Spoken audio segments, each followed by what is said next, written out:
Эмжигч Best Cup Stick Coffee.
Шилэнг мөрний хөөн дээр ингээд олон жилийн дараа уулзаа сууж яах гэж бодож ирсэнгүү. Үнэхээр сайхан байна. Зуншлаг хэрэг байна да. Зуншлаг сайхан байна. За юуны өмнө ахта баяр хүргэе. Төр таны хийсэн ажлыг үнэлж алтан гац содонгоор шигэнсэн байна. Ахта ямар салан баяр хүргэе. За баярлалаа. Ах нь бас бэлгшээгээд яг хоо тамирын цаг нэвтрүүлгэн дандаа нөгөө тогтсон газруудаар хийгээд байдаг. Тэгээд дүүг зочноор урьчаад битээрч бас ярьж ийсэн. Тэгээд бас манай Жони маань хөдөөр нутагт одоо багшлахжуулж яг олон жил хийсэн гэдэг утгаараа тэгээд нөгөө утгаараа бас нэг төрийн бас одонгоор шагнагдсан учраас бас ингээд нэг одонгоо ингэртээ зүүчий гэж бодсон юм аа. Тэгэлгүй яах. Тий.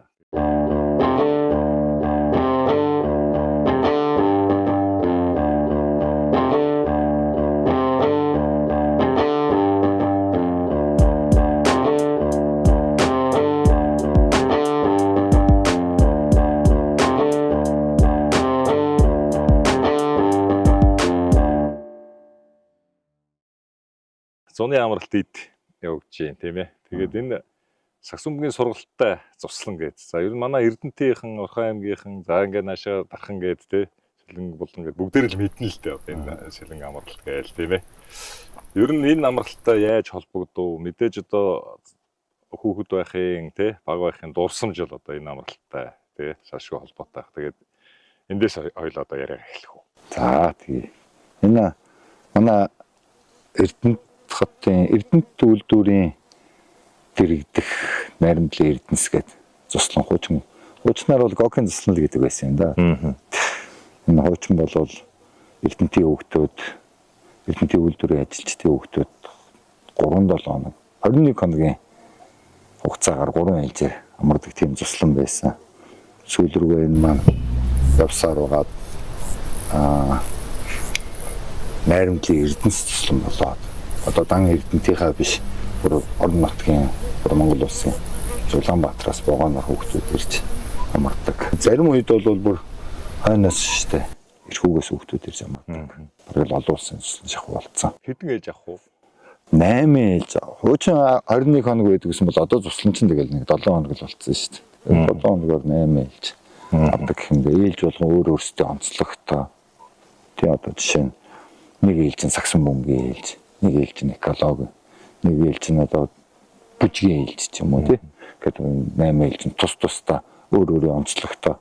Тэгээ би бол энэ ч нэг ээлж нь Сагсан бөмбөгийн ээлжин дээр жилийн жилд би Сагсан бөмбөгийн арга зүйс дасгалжуулагч багшаар нь гарч иртээ. Би тэрэн дээр гарч ирэхдээ голцоо Сагсан бөмбөгийн анхны мэдлэг өгөхөөс гадна Эрдэнэт Майнерс гэдэг Сагсныхаа багийн залуу тоглогчид ер нь Монголын залуу тоглогч хүүхдүүдийг авчирж энэ бүр хүүхдүүдтэй уулзуулж тэр хүүхдүүдтэй ойрхон байлгаж Сагсан бөмбөгийг тэр хүүхдүүд бас нэг арай жоох өөр нүдээр за энэ ах нар шиг болно те энэ ах нартайгаа ойрхон байж уулзаж ярилцах болно. Улаанбаатар гудамжинд таардаг энэ цуслан дээр байдаг шиг уулзаж чадахгүй шүү дээ. Тэгэхээр тэр хүүхдүүдтэй уулзаад бас нэг урам зориг те ирээдүйн бас жоохон арай өөр байх болов уу гэдэг үүднээс би дандаа залуу тоглогчд хүүхдүүдийг авчирдаг. Энэ Ченкиод, Мункиод те Майнерсын залуу тоглогчд одоо хүртэл манай Майнерсын 2 залуу тоглогч Гайрд нас 2 одоо би ажиллая. Нэг дээр үүднээс бас хүүхдүүдтэй тоглогчдыг ойрхон байлгад юм уу гэж бодоод энэ Сагсны ээлжин дээр нь Дээлигийнхаа залуу тоглогч хүүхдүүдийг авчирч багшлуулт.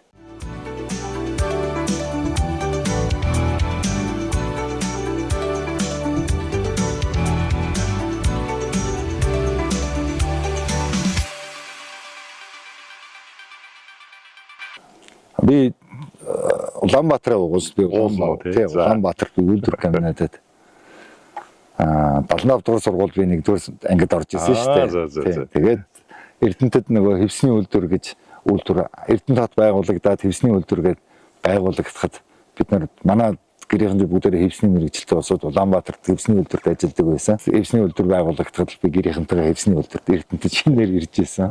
Зөв. Хэдгээр анги гэсэн үг? Хуучин эхлээд бол би бүр 6 настай ирсэн. Тэгээд нэг буцаж Улаанбаатарт сургуульд ороод тэгээд нэгдүгээр ангида төгсөөгүйгээр буцаад Эрдэнэтэд дахиад буцаад ирсэн. Тэгээ ер нь бол Эрдэнэтэд нэгдүгээр 1-10 төгслөө.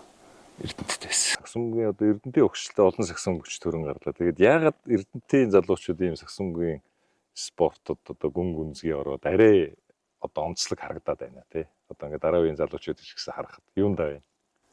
Ер нь яг одоо саксум бөмбөгч одоо нөгөө дээр ах нараасаа ингээд энэ нэг юм тийм сайн халдварладаг гэх юм уу да тий.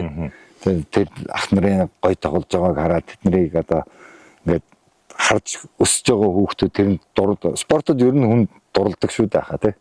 Тэгэл тэр л юм болоод одоо миний одоо дээдлийн ах нар гэх юм бол одоо намайг сакс одоо Эрдэнэтэд саксанд ингээл дурлахад манай Эрдэнэтэд ч одоо сүгүй ах болдаах мөнгөлөг ах нэргээл манай Эрдэнэтийн саксч ах нар л заалан тоглоод тэднийг хараад ямар гоё тоглоо. Тэгээд тэрний хажуугаар нөгөө Эрдэнэтэд нөгөө Орос цэргийн анги байдаг байсан. Орос цэргийн анги чинь Орос сувга шууд дамжуулж яхад бид нар эртээр гэдэг сувгийг ортой гэдэг сувгийг үздэг байсан шүү дээ. Ортой гэдэг дараа нь эртээр гээл тий. Тэгээ Орос цэргийн анги бид нар чинь байшингийнхаа дээр амар том төмөр антин тавиад яхад чинь Оросын сувг татаад үдчихдэг. Оросын сувгаар чинь хагас сайнны өглөө болгон NBA-гийн тоглолт гардаг. Бид нар тэрийг үзэл тэрчэнээс ерөнхийдөө Эрдэнэтийн хүүхдүүд ер нь хамгийн түрүүнд л NBA-д орсон шүү дээ. 89 88 онд бид нар тэрийг үзээд эхэлсэн байсан.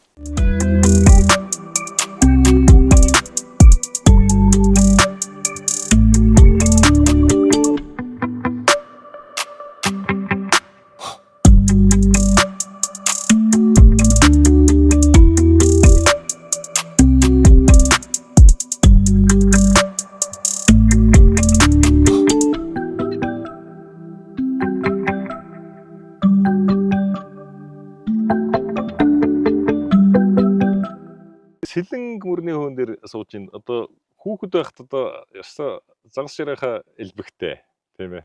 Загас ч нь уу? Одоо тэгээд энэ голын хажууд байдаг хүмүүс ерөнхийдөө л тэгэл орчдөө шүү дээ энэ чинь. Маш их одоо гол дээр ирээд ингээд байх чинь ядж байхад бид нар ч одоо миний хийдэг ажил чинь маш их дуу чимээ мэдэгддэг юм л да. Тэгээд тэр чинь ингээд нөгөө зааланд байнгын бөмбөгнүүдэд түчиндээд бид нар бол тэрийг мэддэг юм. Оройн гэртээ очоод тэр их чимээ мэдрэлийн ядаргаанд л ордог юм шиг байна лээ. Хуалцсан юм шиг унтдаг шүү дээ. Тэгээд ер нь жоохон мэдрэлийн ядаргаатай байд юм байна гэдгээ сүүлд л ойлгосон. Энэ голын ирэг дээр гарч ирэхлээр бүр ингээд айгүй сайхан тийм тайвшрал авдаг. Ядаргаа тайлгддаг гэх юм уу. Тэгээд ер нь бид нар голын ирэг дээр байхлаар загас голцоо баримдаа тэгэл энэ цуслан дээр ирээл байж ах үед бол тэгэл голын ирэг бараад л загсан тийх явна шүү дээ. Олон уурга илээгүй. Ер нь бол уурга илээхээс гадна уурга ч ингээд сайжраад ингэх тусам бид нар илээж амжилгүй л ингээд сайнаа ингээд солиод явдаг шүү дээ тий. Уурга тэгээ бараг сүлдө гүцгээ байлж шүү дээ. Одоо нөгөө загас өрдөг төрөлч одоо нөгөө спиннинг, fly fishing гэдэг энэ чинь янз бүр болоо яваад өглөө. Тэр болгоныг ойлгох гэдэг. Тэр чинь бас л нэг одоо техник урлаг шүү дээ. Бас л зөв техникээр барих хэвээр зөв газараа энэ голыг унших хэвээр тий. Яах хэвээр тэр халбагны сонголт Монголд бас л нарийн юм бол түүнээс дуртаан очиод ингээл барьдаг тийм юм бол байхгүй шүү дээ.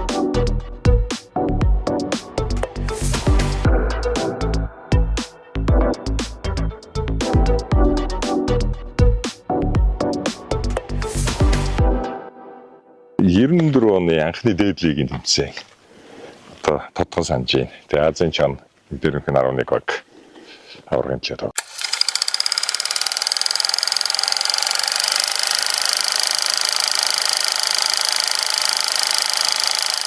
Тэг шилжилтийн үе те. Тэгэхээр 1992 те 93 оны үед одоо ямар тэмцээн оролдоонд ороод тэгээд яг дээдлихтэй одоо нэг 11 яг ингээд анх яаж орж ирсэн байгаа яриач.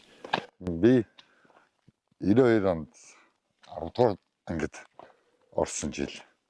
Тэгээд Эрдэнэ татаас нөгөө өсвөрийн улсын аварга шалгаруулах тэмцээнд оролцохын тулд эхлээд нөгөө Чоён багшийн нэрэмж тэмцээн гэж болдог байсан. Тий.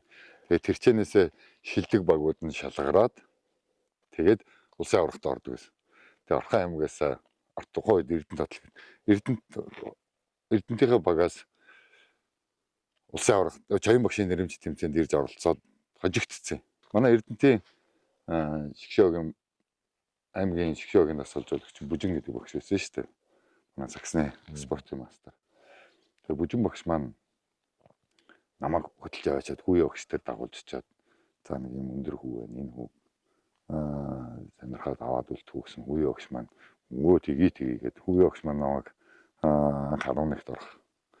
Эхлэлийн манд барыг тавьж Бүжин багш хоёр маань хоорондоо ярилцаал тавьж байсан. Тэгээд хүүе багш цаашаа намайг дагуулж чад тулгаа багштай авчичаад за энэ хүүхдийг авч үлдэнэ гэх. Тэгээд тулгаа багш өө тэгэлгүй яах. 93 өсвөрийн улсын аварга Баян хонгор аймагт болдог жил би тэгэл би шууд Улаанбаатарт үлдчихэж байгаа. Эрдэнэтээс ирээд Улаанбаатарт үлдээл хөдөлмөр нийгэмлэг дээр хүүе багштай. Цуг амьдрын.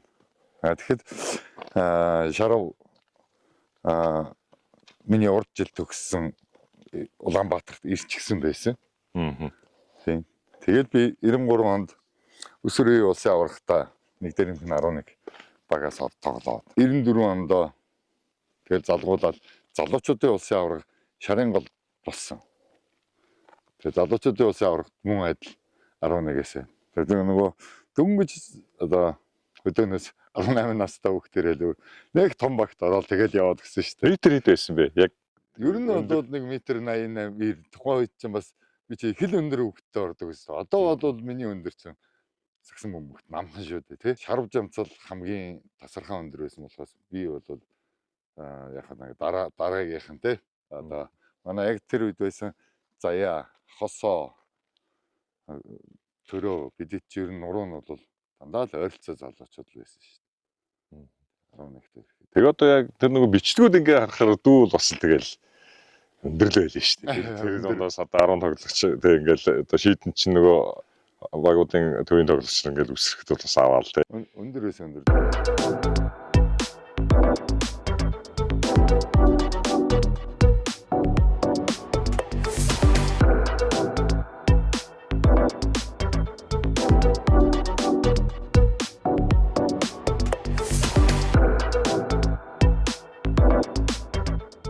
Тэр үеий чинь бас тоглолцоо ерөөсөө л яг л нөгөө хийх ёстой ажлаа хийдэг тий.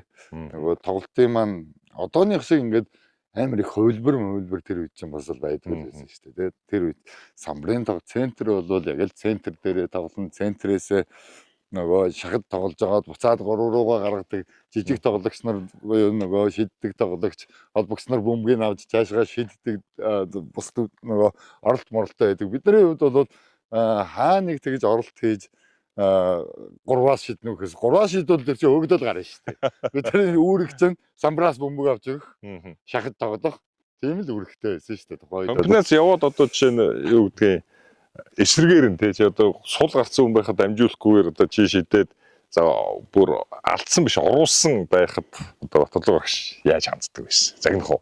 Үгүй тэгэхэд бол загнахгүй шүү дээ. Тэгээд тулгаагч тухайн үед тэр хувилбар гэдэг юмыг бид нар дээр яг 11 гэдэг баг дээр тавьж үзээл бидний хувьд ч айгүй хэцүү л байдаг байсан л та. Хийж сураагүй үзээгүй юм учраас хэцүү юм хийлэгдэм байх. Тэгээд тэр чинь хийгээл мартдаг. Ер нь бол одооных шиг тийм юм байхгүй шүү дээ. Одоо бол хүүхдүүд 2-3 хийгээл ерөнхийдөө за ийм юм байна гэж ойлгодог байсан. Бид нар тэр үуч хувилбар гэдэг юм ойлгодог болохоор юу хийгээд байгааг нь мэддэхгүй те. За ямар ч нэгийг л суллах гал ах шиг байна гэж бараг л зарим нь бол зугаалцсан явж байдаг гэсэн те. Юугаа мэдхгүй. За би нэг ийшээ гүүх ястай юм байна. Тэр хувилбар хийгээд тэр заслаа хийгээд өөрийгөө сулдаг барьдаг гэдэг юм сүүлд л одоо хүүхдүүд ойлгож байгаа. Тэр үе бол бас нэг сайн ойлголтгүй л байд. Би бол нэг бас сайн ойлгож өгдөг л.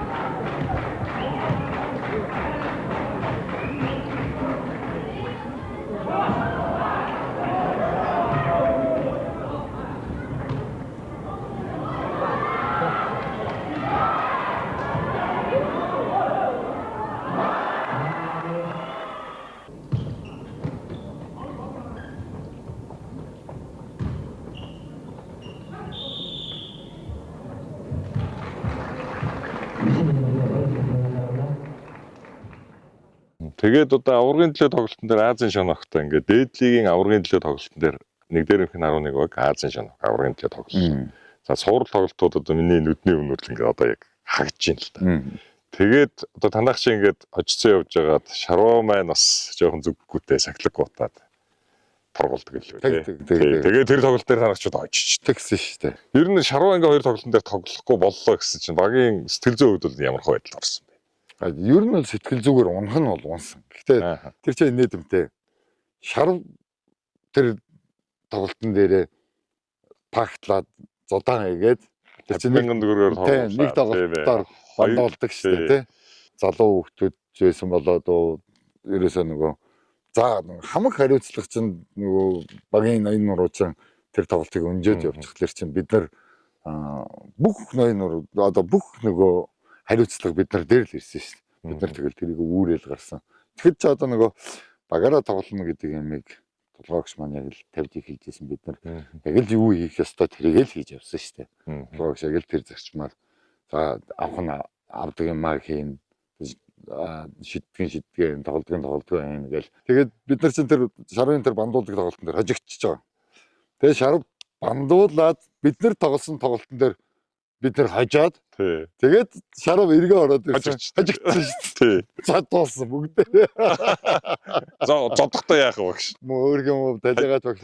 Хөлөө угуулсан байсан. Таяг толдог байсан шүү дээ, тэ. Таягаараа зодсон. Шарав чиний буруу. Чи байх дээрээ л хожигдоод ах юм, тэ. Чамаг одоо нөгөө байхгүй бол энэ багчаа хожоод ах юм аргал чамаас л болоод энэ шарав байхгүй болохоор нөгөө бас санаас боломж орж иж байгаа, тэ. Бусад үлдсэн ус. Бид нар яг хариуцлага маань маш өндөр болдог л да тий. Тийм тэгээд нөгөө шарвыгаа илүү их хараад авахгүйгээр бид нар өөрсдөө бас тоглолтондоо илүү их оролцдог болдог юм уу да. Улмал хариуцлага, улмал нөгөө контрол маань өндөрсөөл тий. За одоо би л хийх ёстой гэдэг юм бол буудаг. Хуучин бол шарв байж хахад самбарт үсрэхэд хүртэл амар тийм нүмер нөөлөгтэй шүү дээ. За авчин тий. Дамжуулалтаа өгсөний дараагаар за манай энэ хийчиндэ гэдэг бодолтой байх юм бол байхгүй тоглолтын дээр би өөрийнхөө багийн хүнд өгсөн ч гэсэндээ за би энд үсрэх ёстой шүү гэдэг хариуцлага маань дахиад хэдэн хувиар нэмэгдэж байгаа шүү дээ. Шарвт өгөх юм бол арай жоохон тайван. Айл давтлахад хүртэл за энэ маань хамгаалцсан та гэдэг нэг нэгэндээ итгэл нь илүү их байдаг. За Монголын сагсан бөмбөгийн холбооны лигийн 1994-өөс 95 оны тэмцээний плей-оффын тоглолтод Азийн чон 1-11 гэсэн хоёр баг шалгаар үлдээд байгаа. Тэгэхээр энэ хоёр багийн эхний тоглолтод Азийн чоног хоцсон боловч сүүлийн 3 тоглолтод дараалан 1-11 клуб хоцсон. Ингээд 5 дахь тоглолт өнгөрсөн Мегамар гарагт спортын төвөртөнд уламжлалсаар болж өнгөрлөө. Ингээд 5 дахь тоглолтын тоомыг одоо даахад үзүүлье.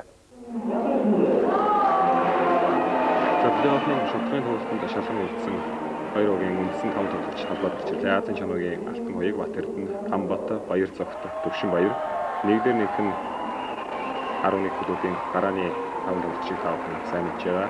Беркли, Алтан Баяр, Шарв Чамс, Дашторч, Май Баяр. За ингээд энэ 5 дахь тоглолтын явцаа сонирхъя.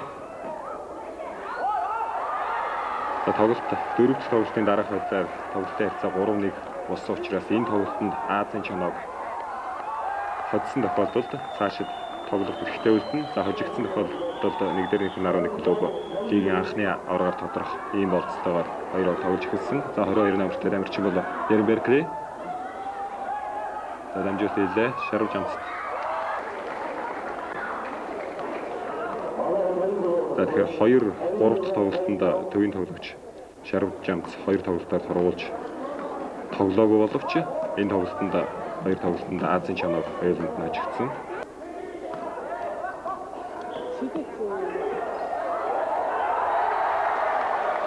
Хаман Аднаавтай Батэрдний Асын дээр шидлэн оновчтой. За энэ тоглолтын эхэнд нэгдэр нэмэх нь 11 клуб тоглолтын санаачлагыг гартааван тогссон боловч энэ бол тоглолтын дунд үед Азийн чанар арай илүү олон хувилбар тактикийн зөв хамгаалалт тогтолцооныг хослуулснаар тоогоо илүү болгосон.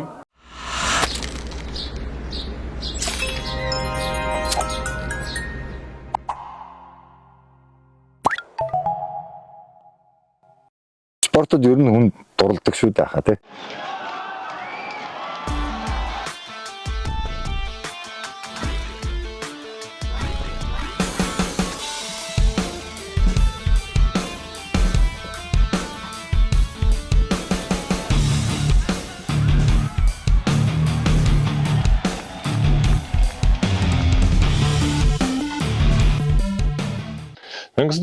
он танах авраг авсан. Тэр авраг авсан одоо акшнтэй тоглолтын ингээл цаг дуусаад тэр баярлж байгаа. Тэр дурсамжаа эргээд сэргийгч. Авраг авахд бас л тэгээд бидний чинь тэр чинь дээдлийн анхны авраг лиг гэдэг юм болж байгаа. Бараг л дээ Монголын сагсан бөмбөгийн дээдлийн анхны жил. За ингээд 5 дугаар сарын 8-ны пүрэв орогт плей-оффын 6 дахь тоглолт спортын төв ордонд 19 цагаас эхэлж энэ тоглолт маш сонирхолтой болсон. Тэгээ анхны жилдээ бүр нөгөө NBA гэдэг юм Монголд яг ороод ирсэн.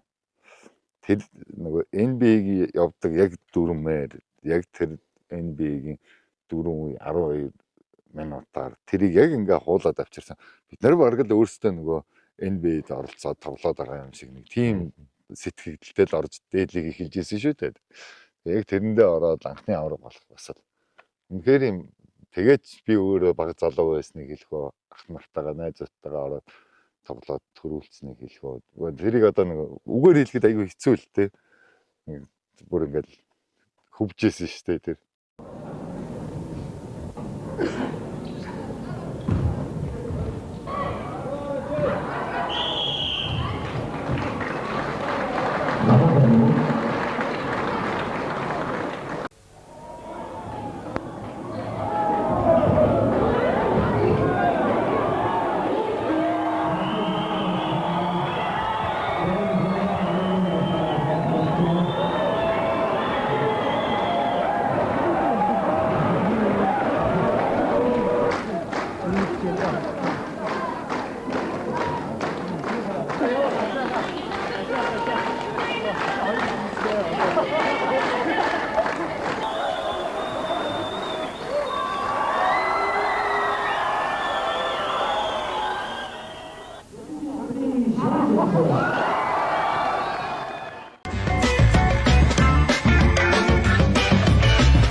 Баяраа яа тэмдэгсэн анхны баяраа санаж байна уу? Анхны баяраа одоо яаж тэмдэг одоо сандаг бар дурсан.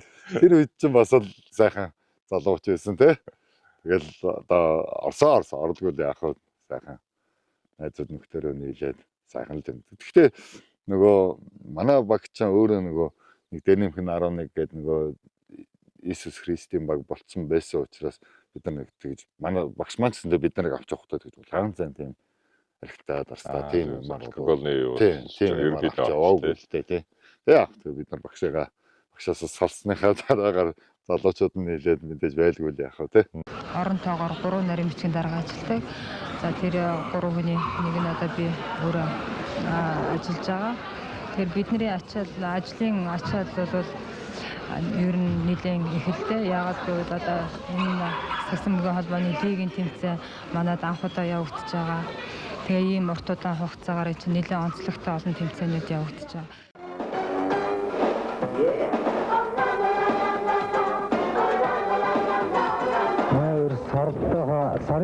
Соёл нь бол нэг 38 мянган заслаа авдаг. Тэгээд хэд тавцдаг шүү гэдэг нэг бол харагдан да.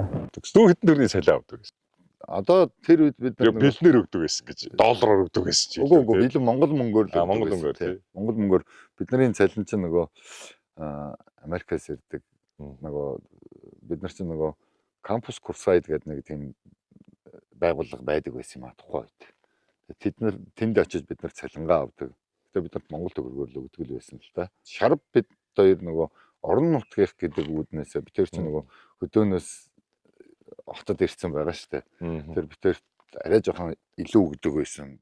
Одоо бас сайн санахгүй байна. Нөгөө байр нөгөө бид тэр чинь хөдөөнөөс ирдэг байрны мөнгө бас нэг жоохон хоолны мөнгө гэдэг биш маань жоохон илүү л өгдөг гэсэн.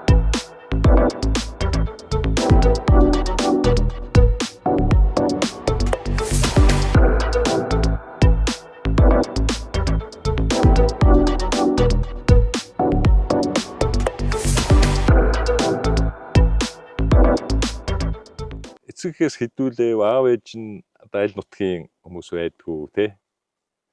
Энэ талаар бас яриач. За гэр бүл бол ээж аавтайгаа дүүтэйгээ бид нар дөрүүлээ. Тий. Дүү маань одоо Эрдэнэт үйлдвэрт бас л Эрдэнэтийн болохоор Эрдэнэт үйлдвэртэй л ажилд орсон шүү дээ. Эрдэнэт үйлдвэр цахилгаанч хийдэг. Ээж аав хоёр маань хоёулаа хевсний үйлдвэрт насаараа ажилласан, хевсний үйлдвэрсээ тэтгэвртээс болсон. Хоёр уура Эрдэнэтэд Эрдэнэттэй л байгаа. Бид ер нь тэгэл Эрдэнэтийн л улсууд та. Улаанбаатар Энэ хотын хуу тий. Гэр бүлээ танилцуулаач. За гэр бүлийн хүмүүс маань Санжаа Жамц Алтан туяа гэдэг усан спортын тамирчин, усан спортын мастер. Тий. Одоо хангарт спорт клубын хилэн усан сандаа дасгалжуулагч хийдэг. Тийм манай Эрдэнэтэд бас л ялгаа байхгүй. Эрдэнэтэд манай хадмынхан бас нүүд ирээд суурьсан яг Эрдэнэтийн бас унган бол биш. Тийм тэгээ Оросоор 9 дугаар сургуульд өгсөн. Манай нөгөө анги юм бид нар Монгол сургууль шүү дээ. Тэр манай Орос сургууль. Бас тамирчин. Тамирчны гэр бүл. Тийм ээ. Бид хоёр 3 хүүхэдтэй. 2 охин, 1 бэнттэй.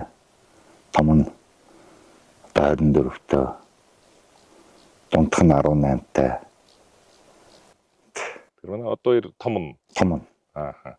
Тэгээ манай саксон бүү сонирхч, спорт сонирхч мэднэ. Одоо Эрдэнэт Майнерс багийн төвийн тоглогч тийм ээ.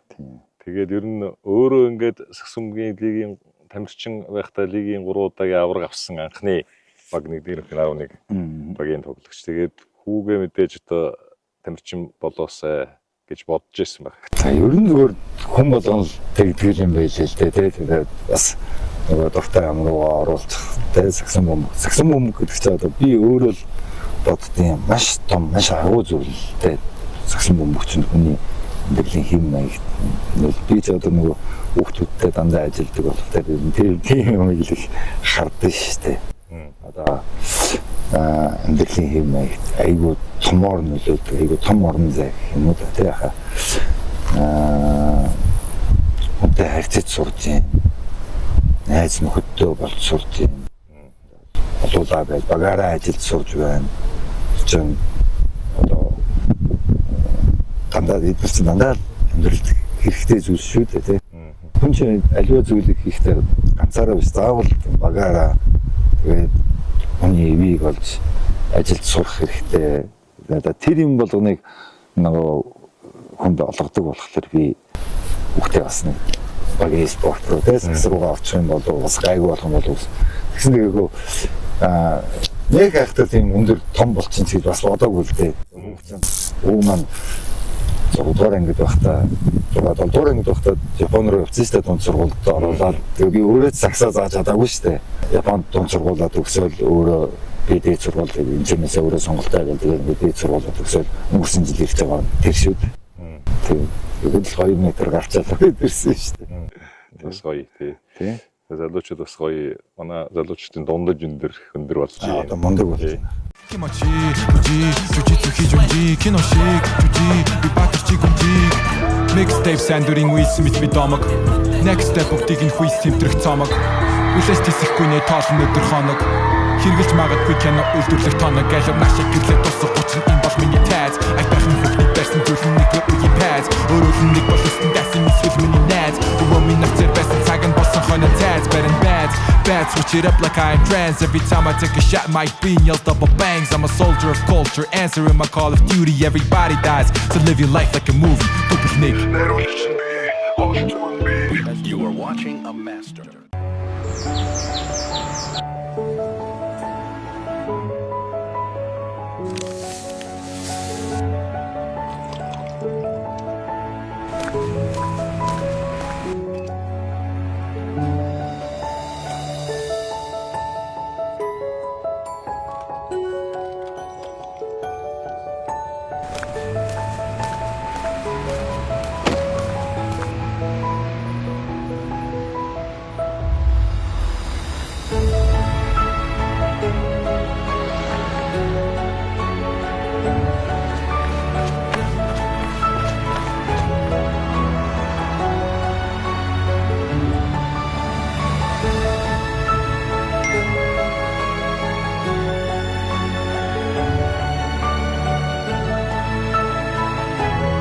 Аяр дүүрэн аз жаргал.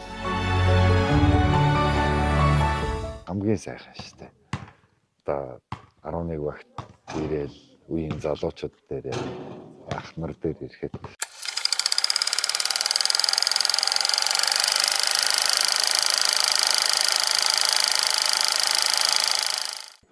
биднийг дагуулаад дашаахсан бүгжөө нэг газар тавиад бидрэг олцдог л.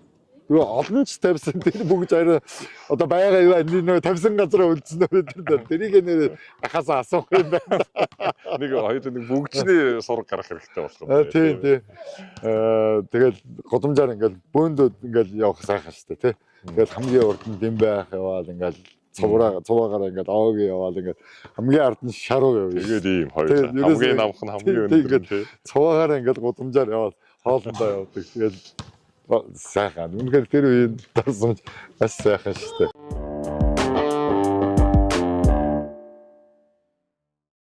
Ер нь бол одоо үеийн хүүхдүүд чинь сэрэг шүү дээ. Сэргээс гадна нөгөө сонирхох үзэх харах юм нь маш их болсон. Бидний үед бол багшил байхгүй бол бид нар ингээд нөгөө ямар ч одоо зааварчилгаа байхгүй харанхуй гарал сурдаг байсан. Одооны хүүхдүүд бол зааварчилгаатай үзэж харах юмтай за ямар ч сан нөгөө чиглүүлэгчтэй гэсэн үг шүү дээ тий. Ингээд залах нь ингэж залах ёстой юм байна. Ингэж хоёр алхах ёстой юм байна гэдгээ YouTube байсан ч юм уу багш нар нь зөндөө олон болцсон. Тэр үед бол сагсан бөмбөгийн багш нар маш цөөхөн байсан шүү дээ. Миний үед. Би бол заалныхаа боломжоос хамаарат 7 хоногт 3-аас 4 удаа оруулахыг боддог. Хүүхдүүдийн хувьд бол би нэг удаагийн ээлжиндээ олон хүүхд авъя гэж боддог юм аа. Ягаад тэгэхээр бидний нөгөө заах юм маань хоёр алхах заах, шил заах талбай маань хоёрхан колцон дээр байдаг. Олон хүүхэд хоёрхан цагийн бэлтгэлд орох тусмаа чанаргүй болоод байгаа юм шиг надад санагдав. Тийм учраас би нэг цөөхөн 20 хүүхэд аваад тэгээд тэрэндээ 2 цагийн хооронд маш чанартайгаар ингээд хийл гэж боддог доо. Яг тийм таг нойлоосоо ирдэг хүүхдүүд бол ховор шүү дээ.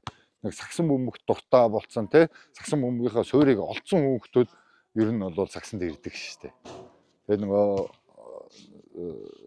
орхон одоо Эрдэнэ хотынхоо шигшээ баг гэдэг утгаараа шигшээ багийг авч тэмцээнд оруулдаг гэдэг утгаараа бид нар нэгэн гайгүй болцсон хүүхдүүдээс сурчил авч тэгээд тэднийгээ тэмцээнд бэлддэг. Зүгээр сургалт хийхийн үед бол бүр үнэхээр би сагсан бөмбөг сурыг хоёр алхад сурыг гэд тэгж байгаа хүүхдүүд бол ирнэ. Ирэлгүй. Эрүүл агаарт сайхан юм да тий. Одоо ингээд 3-3-ын сагсан бөмбөг гэдэг юм Монголд хөгжиж байна. Энэ бол яг утгаараа годомжны сагсан бөмбөг шүү дээ. Гадаа 3-3-ын сагсан бөмбөгийн суурин давигдж байгаа хүүхдүүд. Тэгээд эдгээр чинь цаашаа 5-5-ынхаа сагсан бөмбөгийг тоглоно. Сагсан бөмбөгийн ер нь үндсэн суурийг л тавьж байгаа. За эрүүл агаарт. Үнээр эрүүл агаарт гүн гэдэг одоо тамирчны хувьдсэндээ маш хэрэгтэй зүйл л дээ. За манайха солгоо алхамт чи хэлээд гээ. Солгоолтоо зогсож. Тэр талдаа зогсож. Тийшээ. За солгоо алхамт чи хоёр алхамт гэдэг чинь ерөөсөө хоёр алхнаа л гэсэн үг. Тэгэхээр баруун алхамд баруун өлнөөсөө төрүүлээд 1 2 гэж алхах ёстой бол сулгаа алхамд зүүн өлнөөс алхах ёстой. Зүүн өл чинь энэ зүүн өл. За тэгэхээр зүүн өлнөөс алхаад дээшээгээ бид нар самбарлууга зүүн гараараа. Зүүн алхамт хийчээд баруун гараараа алхах юм бол өрөөлдөд явчихна.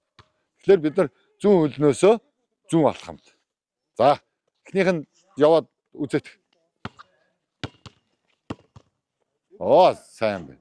Давтаж энэ чинь нөгөө саксон бөмбөгч байнга давтаж рефлекс болгох ёстой.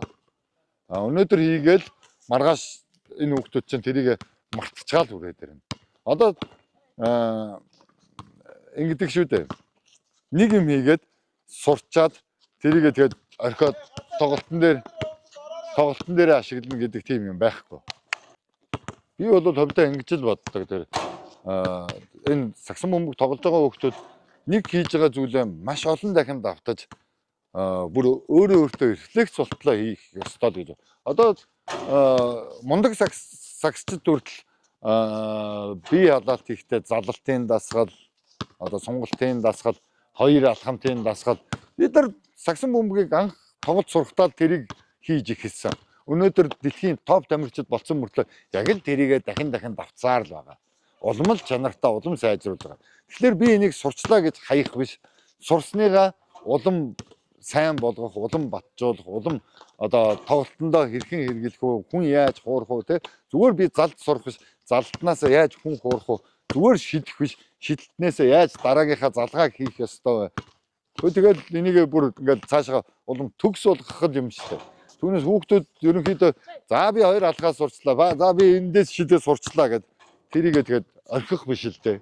Энийг хүүхдүүдэд хэлэхэд маш ихээр одоо давтах хэрэгтэй.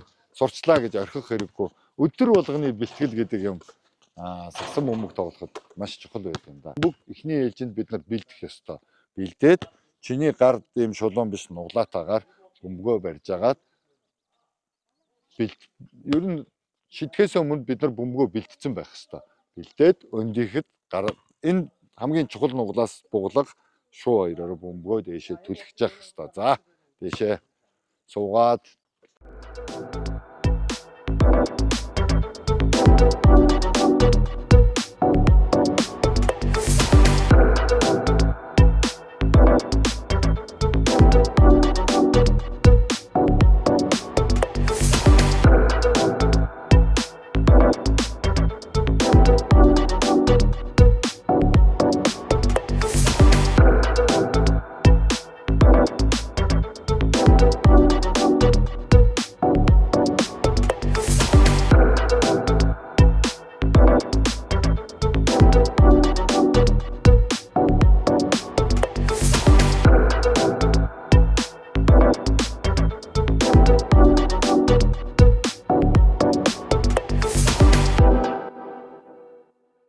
эхлээд танах авраг авчлаа. Ингээд 94-өөс 95 оны үеэр авраг авлаа. За тэгсэн чинь нөгөө Азийн шон маань дараа нь хөрөнгө оруулалт нь өөрчлөгдөд одоо давааны эзэнтэй Монгол бизнес компани давааны одоо ерөнхий дасгалжуулагчтай. Тэгсэн. Нөгөө Азийн шоных маань одоо чөтгөр гэдэг айхтар нэртэй бизнес чөтгөр болдоо. Дахиж орж ирээд 95-96 дараалаад гүвэй ба. Тэгсэн. Тий.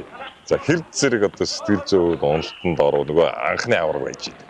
Авраг цолоо нөгөө авах хэцүү, батлах хэцүү гэдэг ер нь ямар ч спорт төр нэг юм бичгдэг хууль яваад байна шүү дээ. Тэгээ тэр одоо ялагдсан тий одоо бизнесийн чөтгөрүүд дараалан хашаа урагсан тий гэж тэр онжидуудын тухай. Ер нь бол яг нөгөө авраг авсны дараагаар хожигдох мэдрэмж гэдэг бол айгүй тийм хүнд мэдрэмж тамирчин хүний хувьд тий авраг авч болдсон байх лээ гэдгийг мэдэрсний дараа хожигдох тэр тоглолтуудыг тийш орж үзмээргүй санагддаг тий ерөөсөө бэлтгэлээ маш сайн хийж энэ өндөрлөг дээр дахиж гарахын төлөө гэдэг л тийм бодолтой болдсон байх л. Яг хүнийг ер нь хурцлдагч гэх юм уу ер нь тэр айгүй тийм араас нь түлхдэг зөв хоршоор спортын оршоор тэр юм шиг байна тий. Тэгэл тэд нарыг тоглож байхад очиж үзэдгүй шүү дээ. Өө тийм үү. Тийм за яг хаа. Ирхчил тэгээ дахиад уулзсан. Тэгээ тэрний дараа жил дахиж уулзаж чадаагүй. Тэгээд дөрөвт жил дээр бид нар пенальтсан шүү дээ. Тэгсэн. Тийм. Тэдний хоёр дараа манайх нэг төрүүлээд бизнесийн чөтгөр чи 2 төрүүлээд тэгээд манайх дараалж 2 төрүүлсэн шүү дээ. Тийм. Тэгэхэд өөрсдийгөө тэгэхэд бэлдсэн байдаг л болов гэж боддоо шүү. Тэгэл бас их нэгэн хор шар байна шүү. Ер нь Тоглолтын нөхцөл үзэхгүй гэдэг бол би бол очиод үзчихсэн байх гэж бодож ирсэн. Бид нэр багш маань хэрэг шаналж байсан бол гэдэг чинь бас л тий бид нарыг за ингэх юм байна ингэх юм байна. Ер нь тэгээд Сагсан бөмбөгчин багшаас амар их шалтгаалтай юм байна. Ерөөсөө л хоёр талаасаа шатар нүгүүд байгаа шүү дээ тий. За тэдний хамгаалт тийм байна. Тэдний довтлогоон тийм байна. Тэдний довтлогоо тэднийх чинь нөгөө довтлооны одоо хөлбөр довтлооны байрал дээр маш олон лидер тоглогчтой багш шүү дээ. Тэр болгон дээр зориулж багш маань хамгаалт бэлддэг тий. Тэр болгон дээр зориулж одоо бүх хөлбраа давтдаг. За отхон баярыг яаж хамгаалах вэ? Төвшин баярыг яаж хамгаалах вэ тий? Баяр зүйтэй яаж хамгаалах вэ? Тэнгэрэл гомбын яаж хамгаалах вэ гэл ингээд тэр хүний чинь тэр докийг яаж шийдүүлэхгүй байх вэ? Ариун болдыг яаж хурдан довтлохын шийдүүлэхгүй байх вэ? Тэр болгоныг л бид нар тааруулж ажил бид нар тэр хүчтэй багийг чинь бас хожих юм ал бэлдэж байгаа шүү дээ тий. Бид нар дээр хөлбөр хийж үзээд байсан гэдэг чинь ерөөсөө л тэдний багийн эсрэг тий ерөөслийг анх хөлбөрийг за ингэж одоо сул талын харж л довтлоод байгаа шүү дээ.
За 95 он танах анхны аварга явууллаа.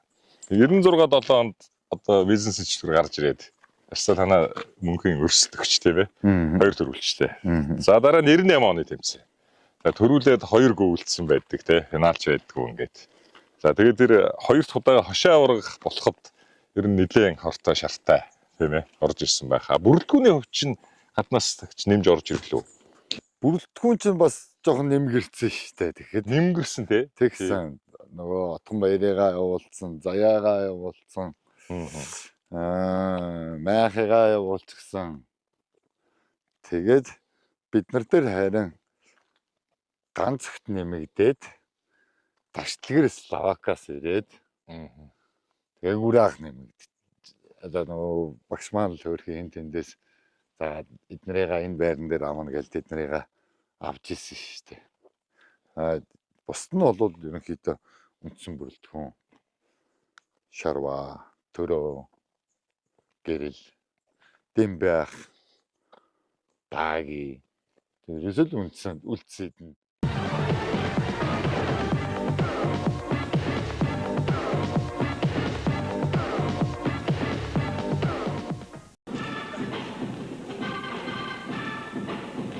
та бүхний амралтан зориулсан спорт мэдээлэл тань мэдхийн цэнхрэрэг хөтөлбөрийнхөө эхний хуудасаар Сагсан бөмбөг сонирхчдод зориулан Монголын Сагсамгийн лигийн тэмцээний плей-оффын тоглолтын таймаас нэлээд дэлгэрэнгүй үзүүлгийг шийдлээ. За өнгөрөх 7 хоногийн мягмар гарагт спортын төвөөрөнд Сагсамгийн тооны лигийн тэмцээний плей-оффын тоглолт эхэлсэн. За өнөөдрийнхөө нэвтрүүлгээр бид хөрөг гарагт болсон одоо 2 дахь тоглолтын таймаас та бүхэндээ сонирхуулж байна. 3 өндөр тоглогч гаргана гэдэг чинь самбарт ямар ч асуудалгүй бол хамгаалтан дээр ямар ч асуудалгүй. Айл довтлоод алдсан бөмбөгийг манай 3 өндөр байж л байгаа учраас ямар ч асуудалгүй. Надаар нэг хэсэг холбогч хэлгсэн шүү дээ. Би урд гарч ээж манай огч 3 өндөр гарч эхэлж байгаа шүү дээ. Ямар ч нөгөө авраг болцоод 2 жил алдсан хүмүүс чинь сонсондоо хүрж байгаа шүү дээ. Тэр бас сайхан мэдрэмж шүү дээ. Тэгээд болдго юм байна. Угаасаа болох юм байна гэдэг юмыг авцсан улсууд чинь авах юм амж байгаа юм шиг л байсан шүү дээ. Thank